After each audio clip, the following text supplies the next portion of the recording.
Esa es la cuestión de la filosofía. Él considera que la filosofía ha abandonado esta pregunta, ¿no? La filosofía ha abandonado la pregunta respecto a qué es el ser. En otras palabras, por ejemplo, ¿qué es el hombre, no? Porque aquel que se pregunta sobre qué es el ser, el único, perdón, que se pregunta acerca de qué es el ser, es el hombre. Nadie más se pregunta eso. Ningún animal se está preguntando qué es el ser, ¿no? ¿Qué soy yo? ¿Qué es el mundo? ¿Qué existe o qué no? El único que hace esa pregunta es el ser humano, ¿no? Entonces, esa es una de las preguntas fundamentales que la filosofía y el ser humano deben tratar de responder, dice él, ¿no? Que hemos abandonado esa búsqueda, ¿ya? Eso es lo que va a plantear. A ver, algunos rasgos para entender un poquito más lo que acabo de señalar, ¿ya? Dice, el hombre y la existencia del Dasein, ¿ya? En su visión de la historia de la filosofía, a la cual considera el eje central de la historia de todo Occidente, ¿ya? El anuncio nietzscheano, ¿se acuerdan que Nietzsche anuncia la muerte de Dios? Lo vimos la semana pasada, ¿no? Y la caída en el nihilismo. Nihilismo es la negación de la existencia del ser, ¿ya? Entonces estas dos cosas ocupan un lugar de suma importancia, ¿ya? ¿Está bien? Otro tanto ocurre en el auge de la tecnología que caracteriza el siglo XX. En el siglo XX ustedes saben que hay un gran desarrollo industrial, ¿no? ¿Ya? Estos dos fenómenos, ¿ya? Van a influir en Heidegger, ¿no? Y él va a señalar que esto tiene que ver con el olvido. ¿Está bien? ¿Ya? Lo cual está generando, ¿qué cosa está generando? Dice él, ¿ya? O sea, dice, conducido al, atención acá, nihilismo, o sea, ya no nos importa el ser, es más, muchos dicen que el ser no existe, ¿ya? Y a la tecnocracia. La tecnocracia es un desarrollo tecnológico al que llamamos desarrollo. A ver, yo les preguntaría algo así chiquito, chiquito nomás. ¿Ustedes qué dicen, jóvenes? El que tengamos más edificios, aviones más modernos, autos más modernos, ¿implica necesariamente desarrollo humano? ¿Mm? O más bien, hay más democracia y nos estamos, perdón, hay más tecnología y nos estamos animalizando más. Ya, esa es la tecnocracia, pues, preocupación o la ilusión que crea la tecnología de un desarrollo humano que en realidad no está existiendo, ¿no? ¿Está bien? ¿Ya? El hombre es un animal metafísico, dice él, arrojado en el mundo. ¿Cómo arrojado en el mundo? O sea, estamos ahí en el mundo, ¿ya? Y nos olvidamos que somos creadores, simplemente estamos repitiendo lo que los demás dicen. Entonces, por ejemplo, ustedes están ahorita, diría Heidegger, apurados por ser profesionales para tener plata y ser consumistas, ¿ya? ¿Está bien? Entonces, cumplir el mismo ciclo que todos cumplen, ¿no? Plata para gastar y volver a trabajar, ¿no? Entonces, no, pues el ser humano ha olvidado que él es un Dasein, un transformador, un creador, ¿ya? Muy bien. Eso es lo que él va a plantear, ¿no? A esto de estar arrojado en el mundo, vivir conforme a lo que la mayoría dice, él le va a llamar enajenación o alienación, ¿se acuerdan? Y eso va a cuestionar Heidegger porque dice que eso es una forma de existencia inauténtica. ¿Ya? Entonces, debemos volver nuevamente a preguntarnos, o sea, no solamente a hablar de tecnología, sino preguntarnos qué cosa es el ser humano, qué cosa es ser y qué cosa es ser humano, ¿no es cierto? Tenemos que volver a preguntarnos. Y eso nos va a llevar a otras preguntas como, por ejemplo, ¿qué es verdaderamente el desarrollo humano, ¿no?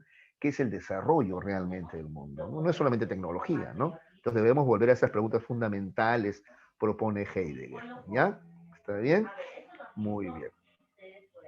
Dice, sin la adecuada aclaración de qué es el ser, o sea, si no nos preguntamos qué es el ser, la especulación filosófica se halla a ciegas en su mismo punto de partida. ¿Por qué? Porque el punto de partida, justamente la primera pregunta que debemos hacernos es qué es el ser, y dentro de ella qué es el ser humano también. ¿Está bien? ¿Ya? Si no, estamos avanzando a ciegas, dice.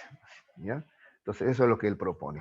También propone la enajenación, ya les había hablado, la enajenación o la alienación, ¿no es cierto? ¿Qué cosa es esto, no? Dice que el hombre ha caído en esta enajenación o alienación, ¿no es cierto? Cuando simplemente tiene una vida inauténtica. ¿Y qué es la vida inauténtica? ¿Ya? Seguir lo que los demás dicen. Acá está, mira, la enajenación consiste en seguir el dictamen de los otros y de la moda cuando se ha caído en el mundo, es decir, cuando se vive para el qué dirán del mundo. Esa es una existencia inauténtica, engenada o alienada. ¿Está bien? El ser humano en la actualidad vive según el qué dirán, ¿ya? Entonces, por ejemplo, estamos desesperados por tener zapatilla de marca, auto, ¿no? Etcétera, ¿no es cierto? ¿Está bien? Pero realmente no nos preguntamos qué cosa es vivir, qué cosa es existir, qué es el desarrollo, hacia dónde vamos, ¿no? ¿Está bien? Simplemente seguimos lo que otros hacen o marcan, ¿está bien? Eso es lo que propone Heidegger, ¿ya? ¿Está bien? Esta es la existencia inauténtica. Incluso, a ver, un ejemplo más sencillo de repente, a ver, alguien viene del interior del país, de la sierra, pues, y ya evita hablar quechua porque los demás se van a burlar de mí, ¿no? Evito escuchar bueno porque los demás se van a burlar. Y esa existencia, por ejemplo, que nada, ¿no? Donde no eres tú mismo, sino que pretendes actuar para ser aceptado, de una manera para ser aceptado por los demás. Ya se puede hacer un ejemplo así, bastante simplón de lo que es la enajenación, ¿no? Pero esto es más profundo que eso, ¿no? O sea, en realidad es ir conforme a lo que la mayoría te exige, ¿no? Entonces tienes que tener casa, carro, profesión, porque si no eres un fracasado, ¿no? Pero de repente estamos olvidando las cosas más importantes de la vida. Ustedes han escuchado de repente por ahí eso, no se trata de tener, sino que se trata de ser. ¿Han escuchado eso? Ya.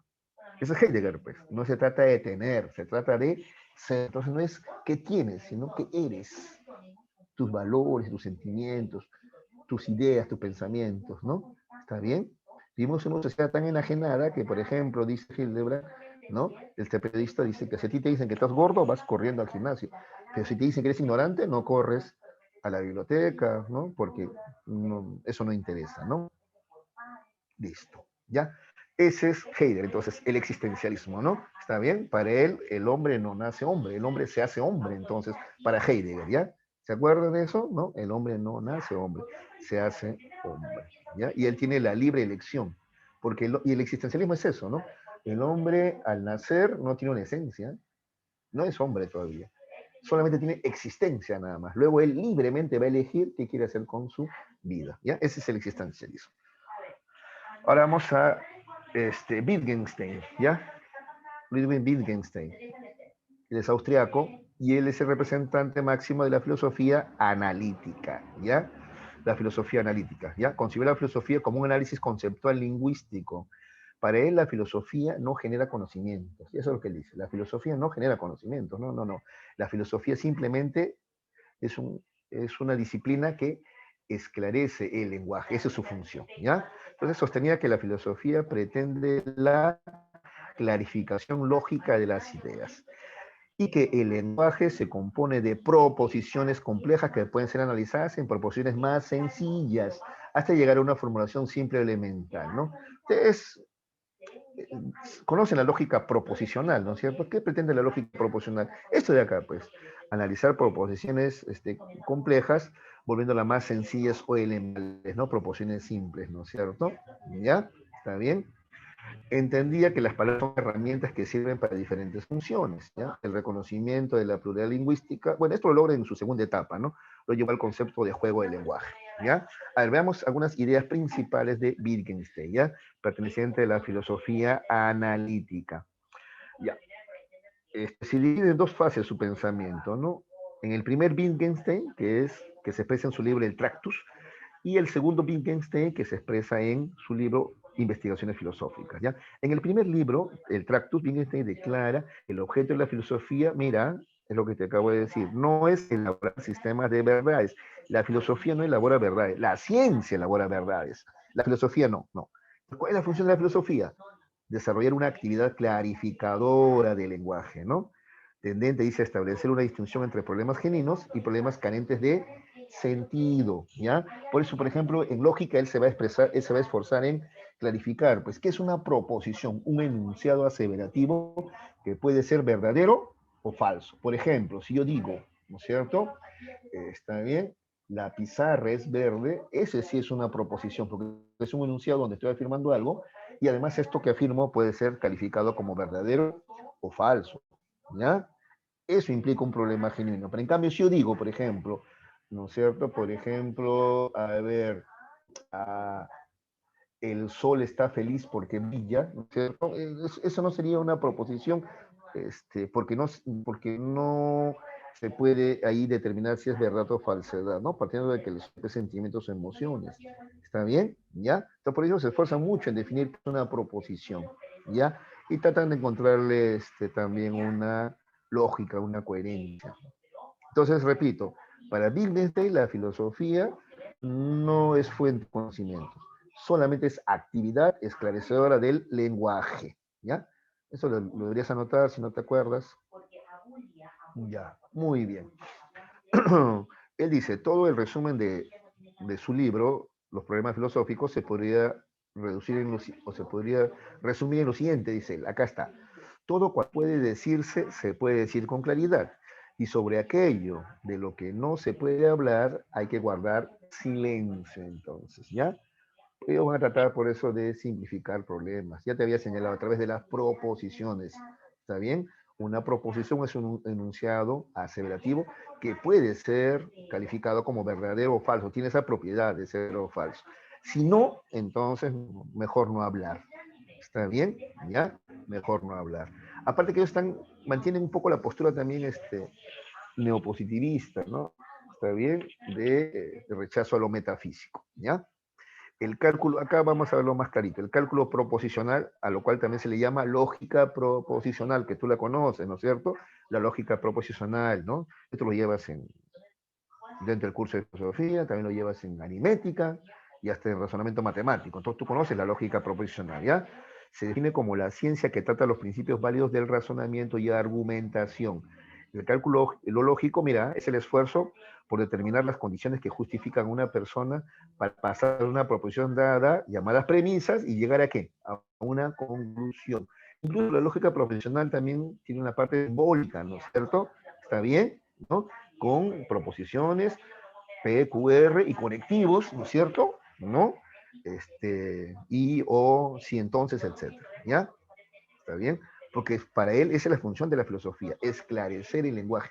Él cree que muchos de los problemas de la filosofía ya tienen que ver con un problema de lenguaje, ¿no? Conceptos, categorías, por ejemplo, ¿no? Se han creado demasiados conceptos y categorías, ¿no? Que simplemente generan confusión, ¿no? Entonces, metafísica, por ejemplo, ¿qué es eso? Ser, ¿qué es, no? Entonces, ¿ya? Lo que no se puede comprobar, mejor no tocarlo, pues. Ya. Crítica a la metafísica, justamente, ¿ya? Aunque no hay una crítica directa, él sí en todo momento está cuestionándolo, ¿no? Entendió que metafísico, chicos, ¿qué cosa es? Más allá de lo físico, ¿está bien? Ya, la mesa, no sé, el sol, la tierra, los árboles, eso es físico. Más allá de lo físico, esencias, ser, metafísica, alma, ¿ya? Esos son temas que no corresponden a la filosofía, sino más bien dirían de repente ellos a la teología o a las creencias. ¿Está bien? ¿Ya? Muy bien. Entonces, ese es Wittgenstein, ¿ya? Filosofía analítica, y considera que la filosofía cumple no la función de crear conocimientos, sino es una actividad esclarecedora del lenguaje. ¿Ya? ¿Está bien? Muy bien. Es más, cree que muchos de los problemas de la filosofía en realidad son inexistentes. No hay problema en la filosofía, hay pseudo problemas causados justamente por el lenguaje, ¿no? El ser, ¿qué es el ser? Muchos tiempos se han demorado tratando de explicar qué es el ser cuando simplemente no se puede explicar, ¿no? Entonces, evitarlo, pues. Eso es lo que propondría. Popper, chicos, ya Karl Popper, ¿ya? A ver, esto ya tiene que ver con la epistemología, ¿ya? Nació en Austria. Ahora, capitales lógicos.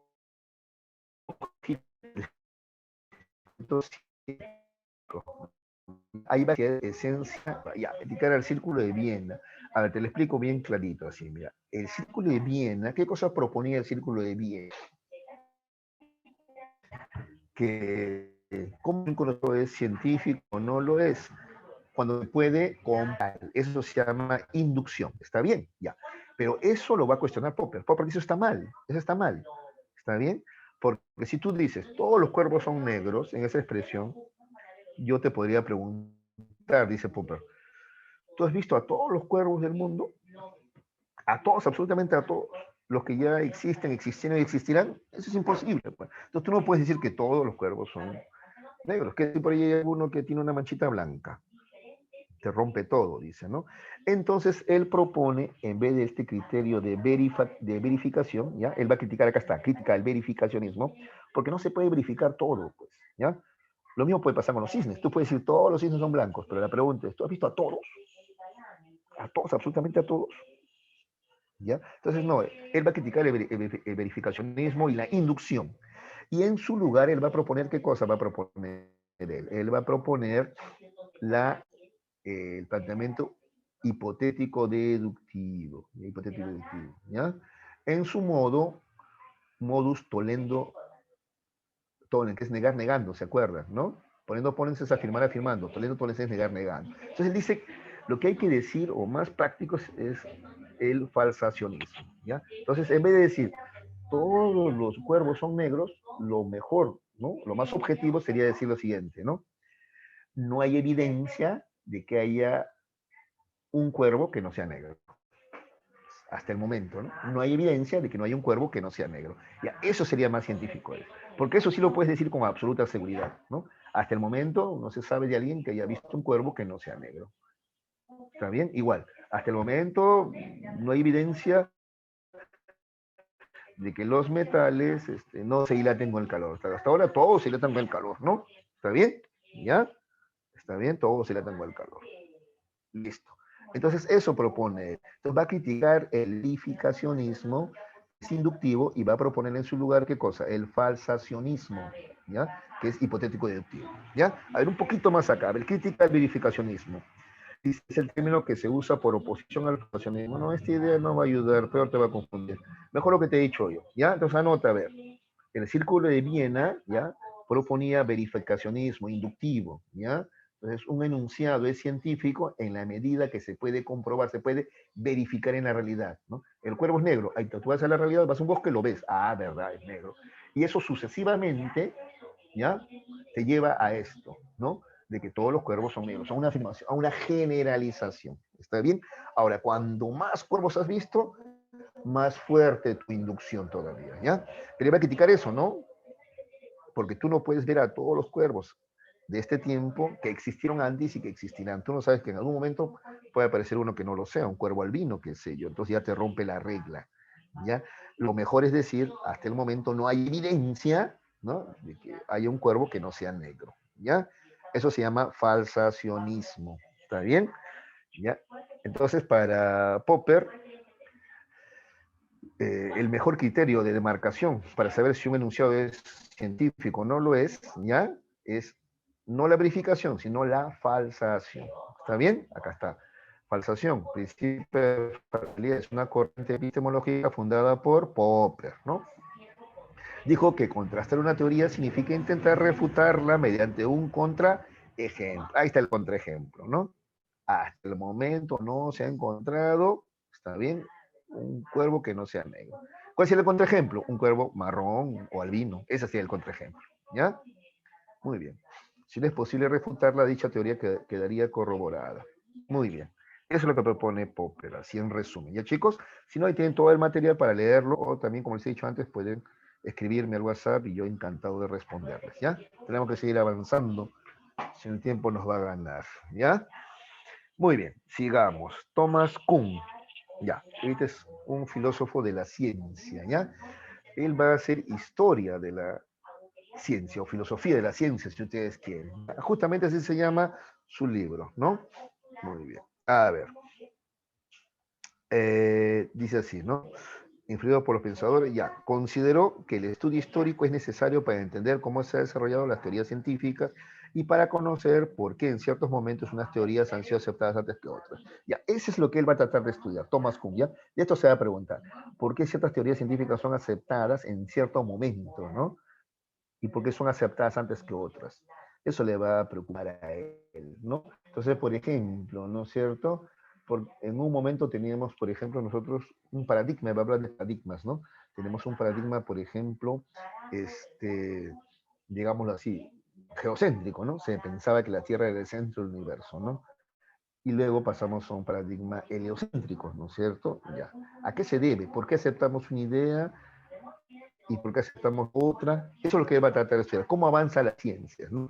Y él va a hablarnos de paradigma y revolución científica. De eso nos va a hablar Thomas Kuhn, ¿ya? Un estudioso de la filosofía de la ciencia, historia de la ciencia. ¿Está bien?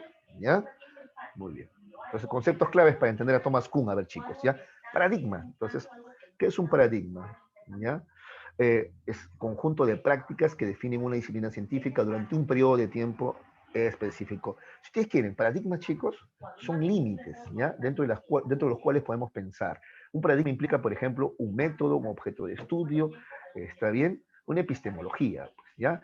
Cabe decir que dichas prácticas son compartidas por la comunidad científica, aunque no por todos. Es que para él existe una comunidad científica. ¿Qué es la comunidad científica? Son las personas que realizan cierta actividad científica. Por ejemplo, los médicos, los ingenieros, los inventores son parte de la comunidad científica.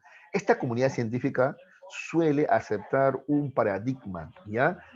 Para luego, más adelante, cambiarlo, ¿no? Cuando este es insostenible, ¿está bien? Entonces, por ejemplo, en las ciencias tenemos paradigmas, ¿no? Diversos. Por ejemplo, a ver, un ejemplo de paradigma. En la actualidad, por ejemplo, hay un paradigma. En la economía, por ejemplo, todos hablamos dentro de la economía de mercado, ¿está bien? El liberalismo le llaman, ¿no? Si alguien habla fuera de este contexto, sale del paradigma, al toque te acusan de comunista, social. ¿Te has dado cuenta? ¿No? ¿Está bien? Hay un paradigma, hay unos límites que te establece, ¿ya? Hay una forma de pensar. Así como en un momento te decía, por ejemplo, la postura geocéntrica o creacionista, ¿no? Todos pensaban dentro de los genes de lo que la Biblia plantea, ¿no es cierto? Cambiando, como ves, ¿ya? Ahora, el paradigma se desarrolla una ciencia normal, ¿ya? La ciencia normal se caracteriza por ser radicalmente, no, por no ser radicalmente innovadora, ¿no? Claro, la ciencia normal pervive, subsiste dentro del paradigma, nada más, ¿ya? Es la ciencia que habitualmente hace, ¿ya? Dentro de un paradigma, ¿ya? Hasta que un paradigma comienza a expresar anomalías. ¿Qué vendrían a ser anomalías? Es cuando empieza a presentarse problemas que no se pueden resolver, ¿ya? Esas son anomalías. Cuando estas anomalías no se pueden resolver, y son muchas, entonces el paradigma está seriamente cuestionado, este paradigma va a cambiar. A ese cambio de paradigma se le llama revolución científica, ¿ya? Eso es lo que propone Thomas Kuhn. Y así avanza la ciencia, dice él, no por acumulación, no, no, no, la ciencia no avanza por acumulación, avanza por revolución científica, ¿ya? ¿Por qué no acumulación? Digamos así, que no es una sola torre, porque no es un solo paradigma, son diferentes paradigmas, diferentes enfoques, diferentes métodos a lo largo de la historia, ¿ya? Entonces, por ejemplo, tú no podrías comparar, no sé, se me ocurre ahorita, ¿no? ¿Quién era más listo? Si Aristóteles, Agustín de Hipona o Carlos Marx. ¿Cómo sabe? ¿O quién sabía más? Es que son paradigmas diferentes, ¿no? ¿Está bien? Son paradigmas diferentes, no se puede comparar, no es una sola torreta, ¿no? No es una acumulación única, ¿ya? Son paradigmas diferentes. ¿Está bien? A ver, espero estén comprendiendo, si no pueden interrumpir, chicos, ¿ya? Ahora vamos a ver la segunda parte de la filosofía contemporánea, vamos a ver la hermenéutica y la posmodernidad muy brevemente, ¿ya? Como estamos con el tiempo, apenitas, ya. A ver, la hermenéutica o teoría de la interpretación. Ustedes primero saben diferenciar, ¿no? Hermenéutica de exégesis, ¿no es cierto? La hermenéutica es más amplia, ¿ya? Porque va a interpretar no solamente textos escritos, sino también verbales también, ¿ya? ¿Está bien? Hace referencia a esa inicial, así comenzó la hermenéutica, ¿ya? Interpretando textos sagrados, o sea, la Biblia, así comenzó la hermenéutica, ¿ya? ¿Está bien? Para luego convertirse en una corriente filosófica del siglo XX en Alemania, ¿no? La hermenéutica que propone es que este, nosotros constantemente estamos interpretando textos y los interpretamos de diferentes maneras. O sea, va a cuestionar, vamos a ver luego la objetividad o el objetivismo, ¿ah? ¿Está bien? A ver, muy bien. Así pues, vamos viendo a ver un poquito más, ¿ya? El origen de los estudios hermenéuticos se encuentra realmente en la teología cristiana, ¿ya? Aun cuando este término hermenéutica viene del dios Hermes de los griegos, ¿ah? Desde ahí viene, ¿no? Que era un tema de comunicación, ¿no? Era el dios de la comunicación, ¿no es cierto? Muy bien. A ver, entonces la hermenéutica, repito, comienza con la interpretación de textos cristianos, de la teología cristiana, ¿ya? Los textos bíblicos revelados por Dios, pero compuestos por hombres, poseían dos significados distintos. Por eso había que interpretarlo, ¿ya? Tenemos el sentido literal, ¿no? Es el significado de las palabras en las escrituras y descubierto por la exégesis filosófica que sigue las reglas de la justa interpretación. Y ese es el sentido literal. Pero si ustedes leen la Biblia de manera literal, chicos, van a llenarse de cuestionamientos, pues, ¿no es cierto? Por ejemplo, que todos descendemos de Adán y Eva, quiere decir que entre hermanos, ¿no? Para remate murió todos somos hijos de Caín o del tercer hijo, ¿no? Pero ¿con quién se produjo y uno tiene razas, ¿no? ¿Cómo explicas eso? Entonces uno ¿no? Se llena de dudas. Entonces hay un sentido literal, pero también hay un sentido espiritual, ¿ya? De interpretación. Con el sentido espiritual, ¿ya? Que a su vez se subdivide en tres, ¿ya? Primero, el sentido alegórico.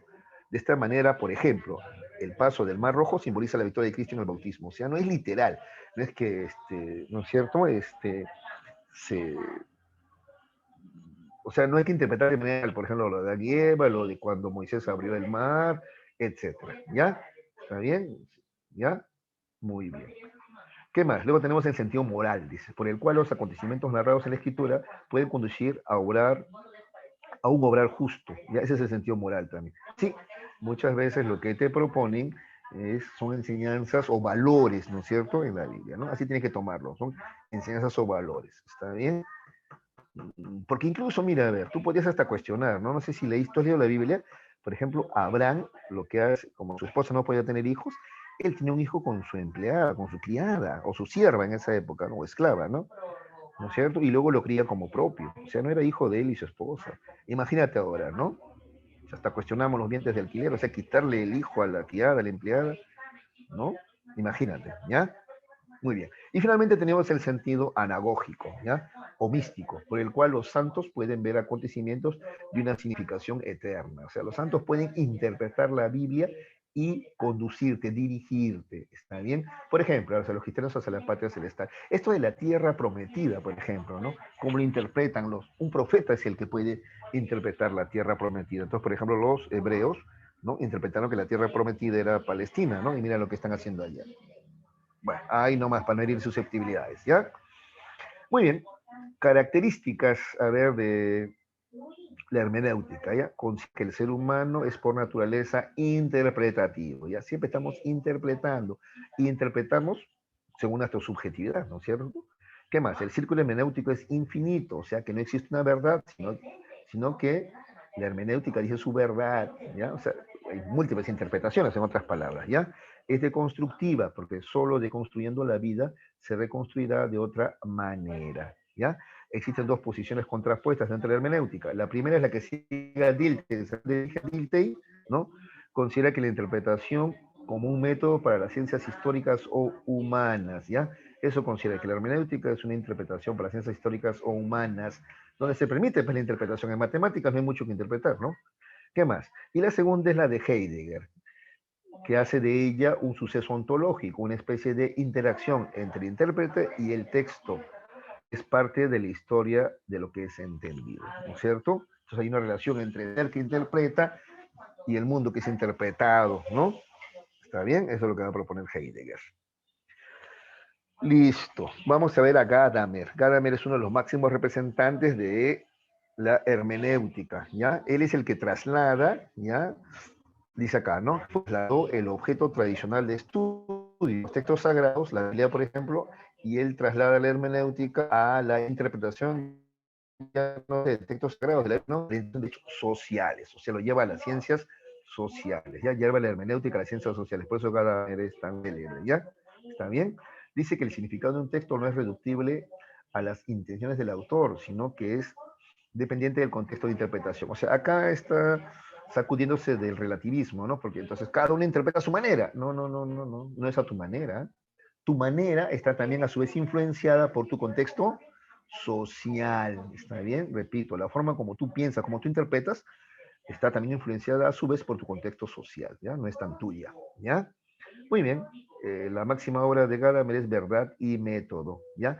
Esta obra consta de tres partes, ¿ya? A ver, vamos a ver a continuación, ¿ya? Vamos a ver las tres partes de la cuenta, ¿ya? En la primera parte de la obra, dice, se presenta a sí misma como una crítica de la abstracción inherente a la conciencia estética. A ver, atención, ¿eh? Gadamer sostiene que la obra de arte presenta una apelación a la verdad. A ver, ¿qué quiere decir esto, jóvenes? A ver, el arte, o sea, justo estético, ¿ya? Estético, ¿ya? ¿Tú qué dices? Es totalmente relativo, depende de cada cual, pero si así fuera, ¿por qué existe pues la estética? A ver, por ejemplo, a ver, la mayoría de conocedores, ¿no es cierto? Dicen que la Gioconda es una pintura hermosa, ¿no? ¿Está bien? Entonces sí hay una verdad también en la estética, en el arte. No es totalmente relativa. No es que a mí me gusta, pues a mí no me gusta, pues. No, no. Sí existen ciertas reglas, cierta verdad, si tú quieres. Es lo que dice Gadamer, ¿ya? A ver, te lo dejo ahí, ¿ya? Para que lo pienses, ¿ya? En la parte central de esta obra, Gadamer presenta a la tradición como una condición para el conocimiento también. Esa es otra cosa importante. Ya te he dicho el contexto, pues. Entonces él dice que la tradición o el contexto en el cual tú vives también es una condición para que exista el conocimiento, ¿ya? Porque nadie es totalmente objetivo, ¿no? Está bien, tú interpretas según las tradiciones, las costumbres, las creencias incluso que tú tienes, ¿está bien? Y al final, dice, está dedicado al estudio del lenguaje como morada de la tradición. Y en el lenguaje se expresa esa tradición, esas creencias, esas costumbres, esa cultura que tú tienes. Por eso tú vas a ver que en los diferentes idiomas, la traducción muchas veces no es literal, ¿eh? Muchas veces no es literal, ¿no? Por ejemplo, nosotros decimos fresco como una lechuga. En inglés es fresco como una margarita, pero acá eso sonaría pues bien raro, gay, ¿no? Entonces, ¿no? O por ejemplo, cuando uno estornuda, nosotros decimos salud. En inglés es, ¿no? God bless you, que significa Dios te bendiga. Es una traducción totalmente diferente, ¿no? Y en francés, ¿ves? ¿Se dan cuenta? Cómo el lenguaje es la moral de la tradición, las costumbres. ¿Ya? Muy bien. Además, cada vez se ha involucrado en este debate, vamos a poder leer, ¿ya? Y no nos va a faltar el tiempo. ¿Ya, jóvenes? Muy bien. Ahora vamos a ver la posmodernidad, o también llamada crítica del proyecto moderno, ¿ya? Se considera precursores a Nietzsche, ¿está bien? Uno de los principales precursores de esta posmodernidad, porque justamente Nietzsche va a criticar, por ejemplo, al cristianismo, ¿no? Que es un metarrelato, ¿eh? Vamos a ver luego eso, ¿ya? Pensadores más destacados de este periodo, acá está, ¿ya? Sinapsis histórica, a ver. La filosofía ingresa a esta corriente con el libro La condición moderna, que le corresponde a Lyotard. Ahí vamos a ver de Lyotard, ¿ya?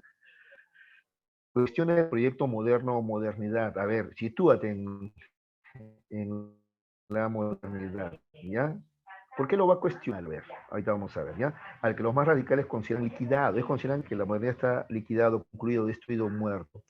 ¿Por qué? Porque ha fracasado la idea de una historia unitaria universal, ¿ya? Los postmodernos creen que no existe una sola historia, sino varias líneas de historia, ¿ya? La idea del progreso, la idea de la emancipación del hombre y la idea de la razón universal, el fundamento de todo conocimiento y todos los valores. Se supone que estamos todos de acuerdo en esto, ¿no es cierto? Pero los postmodernos van a decir, no, no todos estamos de acuerdo, no existe una razón universal, ¿no? Por ejemplo, a ver, te lo pongo más clarito. Un postmoderno te diría esto, a ver, tu idea de progreso, ¿no es cierto?, no es la misma que la idea de progreso, por ejemplo, de un nativo asháninca, aguajún o de alguna comunidad africana, ¿no? Tenemos ideas de progreso, ideas de razón totalmente diferentes. Lo que para ti es razonable, para él no lo es, pues. ¿Está bien? Para ti es razonable tumbar árboles, ¿no es cierto? Para descubrir petróleo, pues, porque si no, ¿cómo anda mi carro? Para ti es totalmente razonable. Pero para alguien de la selva, no, pues no lo es. No, ¿cómo vas a tumbar los árboles si eso es lo que me protege, ¿no? O sea, lo que da vida. O igual, entre, por ejemplo, acá se da en el Perú, entre mineros y antimineros, pues, ¿no? Pero es normal para ti hasta destruir un ecosistema, contaminar ríos, porque voy a sacar oro y eso nos va a dar más plata para los peruanos. Pero alguien que vive en ese lugar, no, pues, acá vas a acabar con la agricultura, ¿no? O sea, ¿se dan cuenta? ¿Ya? Entonces, no hay una verdad universal, no hay una razón universal, no hay una historia unitaria universal, no hay una idea de progreso única, también que se creía que era único, general para todos. Todos estamos de acuerdo con la libertad, con el progreso. En la posmodernidad te va a decir, depende, ¿qué es progreso para ti? ¿Qué es libertad para ti? ¿Te das cuenta? ¿Realmente somos libres? Por ejemplo, ¿no? O dependemos del dinero para hacerlo, etcétera, ¿ya? Esa es la posmodernidad, así en sentido muy concreto, ¿ya? A ver, si están preguntando algo por fuera en voz alta, no puedo ver sus comentarios. A ver, aunque me da mucha curiosidad, un minutito vamos a ver el chat. Uy, todo podemos. Ah, pues. Ah, ya, ya. Me están bromeando, de verdad. Todo es de Noé, ¿no? Porque después del diluvio solo se olvidó. Pero no hay hijo de quién es. Bueno, ya vamos a entrar en un debate bravísimo ya. Igual gracias por su valentía ya en participar. Qué bueno, sería bacán tener más tiempo para poder discutir todas esas cosas, ¿no? Muy bien. Porque hasta eso lo podríamos discutir, ¿no? Incluso el Noé, ¿no? La pregunta clásica es, ¿no? ¿Y de qué se alimentaban los leones que estaban en el arca de Noé? ¿Qué comían, no? Si solamente había un par de cada animal, cualquier animal que comiera era exterminado o desaparecía como especie, ¿no? En fin, ya habrá tiempo para conversar. Muy bien, características, chicos, de la posmodernidad, antidualistas, ¿ya? Los posmodernos aseveran que la filosofía occidental ha creado dualismos, así excluyó del pensamiento ciertas perspectivas. Por otro lado, el posmodernismo valora y promueve el pluralismo y la diversidad, ¿ya? Entonces no hay solamente bueno ni malo, blanco y negro, sino que hay una variedad de matices, ¿está bien? No solamente hay progreso y desarrollo, sino que el progreso es entendido de manera diferente para unos que para otros, ¿ya? Eso es el antidualismo, ¿ya? No solamente en el mundo no todo es blanco y negro, hay un conjunto de matices, no todo es bueno y malo, ¿no? ¿Está bien? ¿Ya? Hay cosas que son más malas, un poco más buenas, qué sé yo, ¿ya? Antidual. Cuestiona los textos. Los posmodernos también afirman que los textos históricos, literarios o de otro tipo no tienen autoridad o objetividad inherente. ¿Por qué? ¿Por qué? ¿Por qué? ¿Por qué? Porque esto van a estar el punto de vista de una parte. Por ejemplo, hay un dicho africano, ¿no? Que el lobo siempre va a contar la historia a su manera, o sea, ¿no? Entonces, el que ganó una batalla, una guerra, por ejemplo, cuenta la historia a su manera, por ejemplo. ¿Está bien? Entonces, los textos de historia cuentan la versión de una parte. ¿Está bien? ¿Ya? A ver, por ejemplo, mucho se habla de que aquí los peruanos eh, hasta el himno nacional dice eso, ¿no? ¿No es cierto? Hemos requerido, ¿no?, de la ayuda de otros países para liberarnos porque éramos incapaces de hacerlo. Se escucha el himno, esa estrofa que cada cierto tiempo le eliminan y le vuelven a poner, ¿no? Largo tiempo el peruano oprimido, ¿no? La ominiosa cadena arrastró, condenado a una cruel servidumbre, largo tiempo en silencio gimió, esa parte, ¿ves? O sea, estábamos esclavizados y en silencio gemíamos, ¿no? Nada más decíamos y no hacíamos nada. ¿Y esto pagamos qué fue? ¿Se dan cuenta? Pero hay esa historia, pues, ¿no? Pero ¿quién la cuenta? Pues, ¿quién la cuenta? Hay intereses cuando se cuenta una historia, cuando se escribe literatura, etcétera. Y eso es lo que, ¿ya? Por eso cuestionan los textos, ¿no? La historia, la literatura, los posmodernos. ¿Está bien? La han narrado, ¿no? Por conveniencia, por intereses, ¿no? Una vez le escuché a Galeano, ¿no? Esto, ¿no? Que la historia, por ejemplo, la han narrado los varones. Si las mujeres la narraran, de repente la narrarían de otra historia. Por ejemplo, dice, no, mira lo que dice la Biblia, cómo le echa la culpa a Eva del pecado, ¿no? Si Eva narrara la historia o tuviera acceso a los medios de comunicación, probablemente ella empezaría por desmentir, ¿no? Que ella haya traído una manzana a la casa, ¿no? Y que ella sea la fuente del pecado, ¿no? Etcétera. Muy bien. El giro lingüístico, el posmodernismo argumenta que el lenguaje modela nuestro pensamiento, ¿ya? Y que no puede haber ningún pensamiento sin lenguaje, ¿ya? Eso lo sabemos todos, pero mira, para él el pensamiento es modelado por el lenguaje, o sea, el lenguaje es primero. Es que tiene que ver con la práctica, pues, con lo que hacemos, ¿ya? Hablamos según cómo actuamos, ¿está bien? ¿Ya? ¿Está bien? Por ejemplo, esta forma de hablar ahora, ¿no? Juan está que moleste. ¿De dónde creen que sale eso? A ver, ¿no? O el tal cual, pues nada, ¿de dónde sale? A ver. Muy bien, la verdad como perspectiva. La verdad es cuestión de perspectiva o contexto, más que algo universal. ¿Se acuerdan, no? La verdad entonces depende de cada contexto, pues, ¿está bien? Entonces, por ejemplo, lo que para los ricos puede ser bueno, para los pobres no. Lo que para la gente que vive en ciudad puede ser buena, para la gente que vive en el campo, te puedes el ejemplo de los antimineros, por ejemplo, no es bueno, pues, está bien, ¿ya? Lo que para las urbes puede ser bueno, ¿ya? Está bien, para la gente que vive en zonas rurales puede no serlo. Y entonces la verdad depende de la perspectiva, del contexto de cada uno, no es una sola la verdad. ¿Está bien? Lyotard, ¿no? Es uno de los representantes, ¿no?, más destacados de este periodo postmoderno. ¿Está bien? Muy bien. A ver, filósofo francés, ¿ya? Su obra máxima es La economía de la Libia, ¿ya? Ahí va a reflejar un entusiasmo y pasión de los sucesos de mayo de 1968. ¿Sabes lo que pasó, no? En mayo de 68, ¿no? Hubo un movimiento, ¿no?, allá en París, ¿no es cierto? Un movimiento socialista, si ustedes quieren. Bueno, muy bien. Ay, perdón. La condición postmoderna, informe sobre el saber. Bueno, ya no hay mucho tiempo, jóvenes. Ya explicó bastante, creo, sobre el postmodernismo y antes que nos falte el tiempo, igual que la vez pasada, vamos a las preguntas, ¿ya? A ver. Empecemos, a ver, rapidito. Durante el siglo XX, las corrientes filosóficas que Profe, prevalecieron... disculpe, no está compartiendo Profesor, Sí, no pantalla, sabe el profe. PPT. ¿no se ve? Ya, ya. A ver. Ya, a ver, compartir de nuevo. Y desde que me veía, me están avisando, avisen, no, les hablen, ¿ya? Muchachos tienen que hablar, jovencitos ustedes, ya no teman, yo no, me alegro, yo me emociono. Y en el caso de ustedes hasta voy a botar mi lágrima cuando hablen, ¿ah? Ya, a ver. Muy bien. Uno, durante el siglo XX las corrientes filosóficas que prevalecieron, ¿cuáles podrían ser las corrientes filosóficas que prevalecieron durante el siglo XX? Al menos en la primera etapa, ¿no? Hablamos del existencialismo y la filosofía analítica, ¿se acuerdan? El existencialismo de Heidegger, Martin Heidegger, y la filosofía analítica de Ludwig Wittgenstein, ¿no es cierto? Ya, esas son las que destacan más, ¿no? Profil hermenéutica y el posmodernismo, bueno, primero no están en las opciones, ¿no? Y sería en la segunda parte ya, ¿no? Del siglo XX, ¿está bien? Muy bien, estas dos entonces, la mejor opción. Ya. El problema fundamental de la filosofía es la pregunta por el ser. ¿Quién propone esa afirmación? ¿Quién dice que hay que preguntarse? No hay que vivir solamente, no hay que hacer solamente lo que los demás dicen, ¿no? No, hay que preguntarnos qué es el ser humano, de dónde venimos, a dónde vamos, ¿no? Eso lo propone Heidegger. Muy bien, casi me equivoco de ello. Martin Heidegger, ¿no es cierto? Ese es el existencialismo. Es más, ¿no?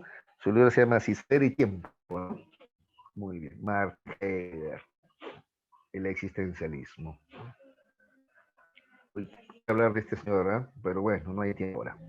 La filosofía analítica ha señalado los grandes problemas y controversias en ciencia radican en la ausencia de un filosofía analítica. Wittgenstein, ¿ya? ¿Qué cosa falta? ¿En qué fallamos? Un lenguaje lógico, ¿no es cierto? Eso es lo que nos falta, ¿no? Un lenguaje lógico, ese es el problema, ¿no? Por eso se van a abocar al tema de la lógica proposicional, justamente, pues, ¿ya? ¿Ya ven? Se van a abocar al tema de la lógica proposicional. 4. La crítica de Popper va dirigida contra el empirismo, ya que considera insostenible el criterio de el falsacionismo, ¿no? Ya, eso propone, pero en contra de qué cosa critica él. El falsacionismo está bien. ¿Qué cosa estaba mal? El verificacionismo, porque no se puede verificar. Incluso algo tan lógico como esto, todos los perros ladran. ¿Sí? ¿Tú has visto a todos los perros del mundo? O sea, porque verificar es ir a la realidad y comprobar, ¿eh? Pero para eso tú tendrías que recorrer, pues, ¿no? Todo el mundo, todos los perros, y no solamente de este tiempo, si dices todos, del pasado y del futuro, y eso no es posible, ¿ya? Eso es lo que dice Popper. Entonces Popper va a criticar el criterio de verificación o lo que él llama verificacionismo, ¿ya? ¿Qué propone? Justamente Popper propone esto, pues, el falsacionismo, ¿no? Popper propone el falsacionismo, que tiene como finalidad distinguir qué cosa, qué busca él con el falsacionismo. Su objetivo sigue siendo el mismo, ¿no? Que en el caso del Círculo de Viena. Distinguir el conocimiento científico del conocimiento no científico. Ese es su objetivo, ¿ya? ¿Qué es conocimiento científico y qué cosa no lo es? Muy bien. 5D entonces, ¿no? 6. Para Kuhn. Thomas Kuhn, ¿se acuerdan? ¿Ya? Thomas Kuhn. La ciencia entra en crisis cuando se presenta, ¿qué cosa? Anomalías, ¿se acuerdan? Anomalías insalvables, ¿no? Es decir, problemas que no pueden ser resueltos con el apoyo del paradigma presente. Entonces, ¿qué queda? Cambiar de paradigma nomás, pues. Entonces, 6B. 6B. 7. Señala las alternativas correctas. A ver. Popper sustenta el criterio de falsación. Sí, pues, ¿no? Critica verificación, pero tiene falsacionismo. ¿Qué más? Wittgenstein considera la filosofía debe limitarse a interpretar el mundo. ¿A interpretar? No. Es que el lenguaje dice Wittgenstein, ¿no? Entonces la 2 no es. 3. Popper, el pensador voluntarista, sentenció la muerte del superhombre. No, bueno, lo de superhombre es de Wittgenstein, acá hay una pachamaca, ni habla, esto no es. Y por último, 4. Thomas Kuhn sostiene que la ciencia avanza mediante revoluciones científicas. Entonces, la 1 y la 4 son correctas, por lo tanto la respuesta adecuada es la A, ¿ya? La A. 8. Durante el periodo denominado ciencia normal por Thomas Kuhn, la ciencia se caracteriza por la... A ver... ausencia de anomalías, ¿no? La ciencia normal es la ausencia de anomalías, porque cuando ya ocurren las anomalías, ya estamos frente a una revolución científica, ¿ya? 8D. 9. Ocasionalmente, exégesis y hermenéutica son usadas como términos equivalentes. Sin embargo, se debe tener muy en cuenta que la hermenéutica es una disciplina más amplia, ya que abarca la comunicación escrita y la verbal, y la no verbal. ¿Está bien? Al contrario, el exégesis se concentraba en qué? En textos nada más, ¿no? Sobre todo y principalmente textos, ¿ya? Particularmente estilístico. Entonces la 9 es la C. Sobre todo y principalmente en textos. ¿Ah? Algunos dicen, Dios, no siempre, ¿eh? Textos en general, ¿ya? Textos, la C. 10. Aunque comenzó interpretando textos cristianos, sí le hemos dicho, ¿no? Pero no se quedó ahí. 10. Los historiadores también se han visto influidos por las teorías postmodernas. ¿Ya? La posmodernidad trata la historiografía de dos modos. Niega la posibilidad de construir grandes relatos, es decir, niega el empirismo histórico y niega la posibilidad de construir el pasado, ya que los documentos no son pruebas reales de lo sucedido, sino discursos y representaciones. También de lo leído, lo más probable es que estas teorías hayan provocado grandes cambios, como esto, pues, ¿no? El interés por la historia cultural de las minorías. ¿Está bien? Ya no es solamente la historia de Occidente, donde incluso, mira, qué insolentes, ¿no? Des hemos descubierto América, dicen ellos. No sé cómo te descubren, a ver. Si tú ya vivías acá, o sea, yo me meto a tu casa y digo que te descubrí, ¿se dan cuenta? Entonces, no, se comienzan a tomar también en cuenta los intereses, ¿no? De las minorías también, ¿ya? La historia cultural de las minorías también, ¿ya? Muy bien. 11. En lo que se denomina posmodernidad, aparece como una conjunción ecléctica de teorías. Esa amalgama va desde algunos planteamientos nietzscheanos hasta conceptos tomados del pragmatismo anglosajón, hasta pasar por retazos terminológicos heideggerianos y existencialistas. Se trata, pues, de un tipo de pensamiento en el que caben temáticas dispersas y a menudo combinadas sin un hilo teórico claro. De la lectura del texto se sigue que la posmodernidad, ¿qué vendría a ser? A ver. La destotalización del siglo XX. También podría ser una teoría ecléctica, pero lo dice ahí, ¿no? Sí, destotalización del siglo XX, ¿ya? Porque no hay ideas universales totalitarias, sino que ahora se toma en cuenta, ¿qué cosa? A las minorías también, ¿ya? ¿Está bien? Pues la A sería la mejor opción. 12. La hermenéutica no ofrece ningún método o mejor manera de alcanzar la verdad. Solo nos enseña a vivir sin la idea de verdad, entendida como correspondencia con lo real. La búsqueda de la verdad puede entonces quedar reemplazada por una cultura que exalte ante todo los ideales de la edificación y la conversación. En el texto es dejado de lado la concepción de la verdad entendida como correspondencia con el objeto, ¿ya? La A. Vamos a marcar la A, ¿ya? Muy bien. 13. Deconstrucción es un término utilizado por el filósofo postestructuralista nacido en Argelia, Jacques Derrida. ¿Sí? Él acuñó este término de construcción, ¿ya? Se basa en el estudio del método implícito en el análisis del pensador Martin Heidegger, fundamentalmente en sus análisis etimológicos de la historia de la filosofía. El concepto de deconstrucción participa a la vez de la filosofía y de la literatura y ha estado muy en boga, en especial en Estados Unidos. Si bien es verdad que el término fue utilizado primero por Heidegger, es la obra de Derrida la que lo ha sistematizado, la que ha sistematizado su uso y teorizado su práctica. El término de construcción es la traducción que propone Derrida del término alemán destrucción, ¿no? Que Heidegger emplea en su libro Ser y Tiempo, ¿no? También se podría aprender como, se podría también, chicos, traducir como desaprender, ¿ya? Desaprender, ¿ya? Usa bastante también, ¿no? Hay que desaprender ciertas cosas que están mal. Por ejemplo, desaprender el machismo, desaprender el racismo, etcétera, ¿ya? Muy bien. Aparte afirmado acerca del término de construcción, sería improcedente llegar a sostener que Heidegger y Derrida, ¿cierto? A ver, que Heidegger le proporciona un sentido metafórico y que Derrida una función finalista, ¿ya? La 13 es la D, 13 es la D, ¿ya chicos? El tiempo. Estamos a penitas. Ya. Determina la verdad o falsedad. A ver, chicos, de las siguientes proposiciones, ¿ya? Posmodernidad, ¿ah? A ver, la posmodernidad. Desecha los dualismos y cultiva el pluralismo y la diversidad. Sí, ¿no? ¿Cierto? Está en contra del dualismo, ¿te acuerdas? ¿Te acuerdan? Antidualismo, no todo es blanco y negro, ¿no? Hay muchas más opciones. Y, y cultiva también la diversidad. Entonces, eso es verdadero, definitivamente, ¿ya? Hay un desinterés por los desplazados por las ideologías modernas. Desinterés no, al contrario, le interesa. Los desplazados por las ideologías modernas son las minorías, pues, ¿sí o no? Entonces, no hay desinterés, al contrario, hay interés. Entonces, esto es falso, ¿ya? ¿Verdadero? Falso. ¿Los textos reflejan los prejuicios y la cultura específica del escritor? Sí, ¿no es cierto? Pues cada uno escribe desde su punto de vista, ¿se acuerdan? Les decía, ¿no? Por ejemplo, el blanco escribe desde su punto de vista, el negro lo escribe desde otro punto de vista, el hombre, la mujer, el occidental, el oriental, etcétera, ¿no? Y finalmente, el pensamiento es autónomo, no necesita del lenguaje, no, falso. ¿Se acuerdan que el pensamiento, más bien el lenguaje determina el pensamiento, decía él, ¿se acuerdan? Entonces tenemos la alternativa D, definitivamente, ¿ya? 14 es la D. 14 de A. 15. Respecto a las características de la teoría de la interpretación, ¿es correcto afirmar qué? Es correcto afirmar que, a ver, el hombre por naturaleza es un ser interpretativo. La interpretación es la hermenéutica, pues, ¿se acuerdan, no? Un ser interpretativo, ¿no es cierto? Ya, eso es verdad. Es un ser interpretativo. El hombre por naturaleza es un animal simbólico. Ya, esto de animal simbólico, ya, ¿quién lo propone? Eso en la antropología filosófica tienen que haberlo visto.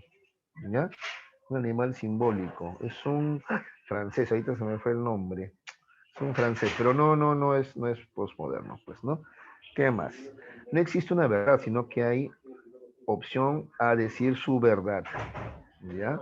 Ese es, y evidencia la incapacidad de la filosofía de construir un piso estable. Entonces aquí, en la número 15 tenemos como mejor opción la C, ¿no? Solamente la 2 es la incorrecta nomás, ¿ya? Es un animal simbólico, corresponde a un francés, ahí se me fue el nombre ahorita, ¿ya? Un francés. Casirer. Ah, ahí está. Muy bien, joven. ¿Eh? Este va a ingresar a San Marcos, ya lo veo ya. Gracias, hijo, gracias. Ernest Desiré en francés, ¿no? Ernest Desiré, muy bien. 16. En las tres partes de la obra Verdad y Método, esto lo hemos leído, ¿se acuerdan? Las tres partes de la obra Verdad y Método de Gadamer, ¿no es cierto? No nos van a dar el tiempo, ¿ya? Vamos a ver a la alternativa, ¿ya? La obra de lectura determina la verdad o falsedad de las siguientes proposiciones. ¿Ya? A ver, la obra en mención deja de lado la concepción científica de la verdad. Claro, porque la verdad es relativa, ¿se acuerdan? No hay una verdad única, hay varias verdades, ¿no es cierto? Según Gadamer, la obra de arte muestra una apelación a la verdad. ¿Se acuerdan que él decía que sí, en el arte también hay verdades? Está bien, no todo es excesivamente relativo en cuanto a gustos, etcétera, ¿no? En la obra de Gadamer, la tradición es una condición para el conocimiento, sí. La tradición se expresa en el lenguaje, se expresa en los conocimientos también. Eso también es verdad, ¿ya? Hay una comunidad de conocimiento fundada en el diálogo y el uso del lenguaje también, ¿ya? Entonces en la 16 tenemos la mejor opción, la A. Ya, 17. Ya, esto no lo hemos tocado, pero ustedes deben acordarse de Bergson, ¿no? ¿Está bien? Bergson, el elan vital, es el principio de la realidad que evoluciona, generándolo todo, y con ello al hombre. El elan vital es el impulso de vida, en el que da vida a todo, ¿se acuerda? Y el que también genera la evolución, pues, el cambio. Ese es el elan vital, ¿ya? Está bien, es una especie de Dios, pero no entendido pues como el Dios cristiano nuestro, que tiene voluntad y tiene un destino para nosotros. No, este es un Dios como una fuerza de vida, de evolución, ¿ya? El cual tiene dos facultades para comprender lo existente. ¿Ya? El elan vital tiene dos facultades, ¿ya? En el caso del hombre, ¿ya? La intuición y la inteligencia, ¿ya? La intuición y la inteligencia. Ahora, para Bergson, más importante que la inteligencia todavía, ¿qué cosa es? La intuición, porque el elan vital, más que por inteligencia, tú lo comprendes por intuición, ¿ya? Entonces la intuición es superior que la inteligencia. Eso propone Bergson, que su postura es espiritualista, ¿ya? Espiritualista, ese es Bergson, ¿ya? Henry Bergson, ¿ya? Muy bien. Otra vez, según Bergson, el elan vital evoluciona de forma libre y espontánea, siendo cada momento nuevo una creación. ¿Ves? Es que no hay una especie de plan divino, pues no hay eso, ¿ya? Esto adivinen que su filosofía sea, por lo tanto, irracionalista, diremos, ¿ya? 18 la C, 18 la C, irracionalista. 19. En las meditaciones cartesianas de Descartes, Eso también. Husserl, ¿no? Sigue la idea de Descartes de refundar todo el conocimiento, ¿ya? Ahora, ¿para eso qué cosa propone Husserl? Esta es la fenomenología, ¿no? Entonces, Bergson, espiritualismo, y Husserl, cosa propone la fenomenología, ¿te acuerdas? Para esto, el método fenomenológico debe partir de la puesta entre paréntesis de la realidad. Eso de poner todo lo que conocemos entre paréntesis, o sea, dejarlo de lado, ¿cómo se llama? Epogé se llama eso. Epogé o también epoche, ¿ya? Epogé de poche. Dice que para conocer la verdad, tú tienes que dejar de lado todo lo que tú conoces, porque todo lo que tú conoces se llama prejuicios, ¿ya? Tus creencias, tus tradiciones. Tú tienes que dejar de lado todo. ¿Ya? A eso poner entre paréntesis o dejar de lado todo, se le llama epoche o epoge, que es lo primero que tienes que hacer para poder alcanzar un conocimiento verdadero, dice la fenomenología de Husserl. ¿Ya? Y por último, el existencialismo habla acerca de la condición humana y del sentido de la existencia. En este sentido es estrictamente una antropología filosófica. Sí, porque está bien, Hegel comienza hablando de el ser, qué es el ser, pero luego dice, pero hay que analizar más atrás, aquel que se pregunta sobre el ser, y el único que se pregunta sobre el ser, sobre su existencia, es el ser humano. Entonces termina siendo una antropología filosófica porque va a estudiar a aquel que se pregunta sobre el ser, que es justamente el ser humano. ¿Está bien? El único que se pregunta sobre el ser. Es más, el único que es libre también. Los animales responden a instintos. ¿Está bien? Genéticamente determinados. En cambio, el hombre no. El hombre lo supera y es el único totalmente libre. Sí, creo que se acabó mi tiempo justo, ¿no? Sí, profe. Sí, ya está, profesor. Ya, ya. Muchas gracias, Jesús. Muchas gracias, queridos estudiantes. Y ya saben, pueden